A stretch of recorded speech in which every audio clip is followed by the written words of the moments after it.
Hey, welcome to Thursday Thunder. It is Thursday evening. I'm Bradley Charbonneau, your host every week. I am I am not outside. I am not in the woods. I am no longer even at my narration recording digital workstation anymore, and I'm just getting this thing out because I finished the audiobook recording of the book about my mom today, Goddamn Attitude.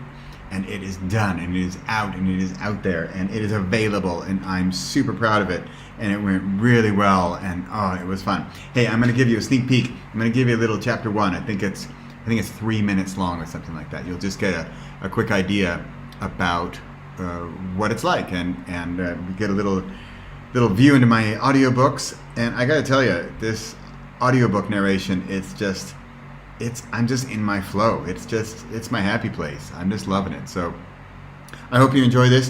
I'm going to put in chapter 1. It's called Stories, because the book is all about stories and storytelling. So I hope you like it. And sorry for the no basketball game, no woodsy fun video today. Maybe I'll find a nice picture of Pepper. But thanks for listening. Thanks for being here every week. And for the Repossible podcast. And I will see you guys next week. Thanks. Bye-bye. Chapter 1. Stories. Here we go. Quote, "You're never going to kill storytelling because it's built into the human plan. We come with it." Unquote. Margaret Atwood. My sister and I were in our early teens when our parents dragged us to Europe. Believe you me, we didn't want to go.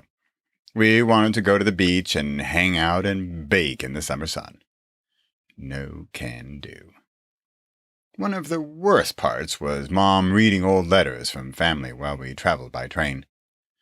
We had no cell phones, the shock, the horror, nor anything else to do but look out the window and listen to Mom read letters from super old people who had died before we were even born.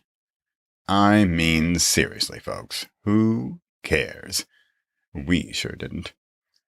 Yet, here I am, several decades later, and I remember about how Uncle Ernst went on and on about the price of corn in Oklahoma, and how the rains hadn't come early enough this year, and if the family back in Germany was going to emigrate. Stories. Storytelling. It didn't even matter what the content was or who the players were. It didn't even matter if I was listening, or even actively trying to shut my ears and not listen. Although I might not have been listening, I was hearing. The book you have in your hand is a book of stories.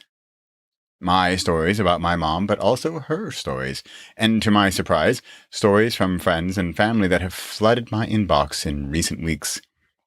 As I mentioned, I was writing this book. Some stories are straight from her, too. Writerly guy that I am, I coerced her. No, wait, I reminded her nicely how great it would be for her to get down some stories about her life, especially the ones I didn't know about. Scattered throughout this book are some of those stories. I promise I won't get into corn prices during the war. Repossible. Possible?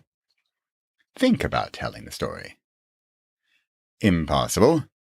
Tell the story when you can no longer speak. Repossible?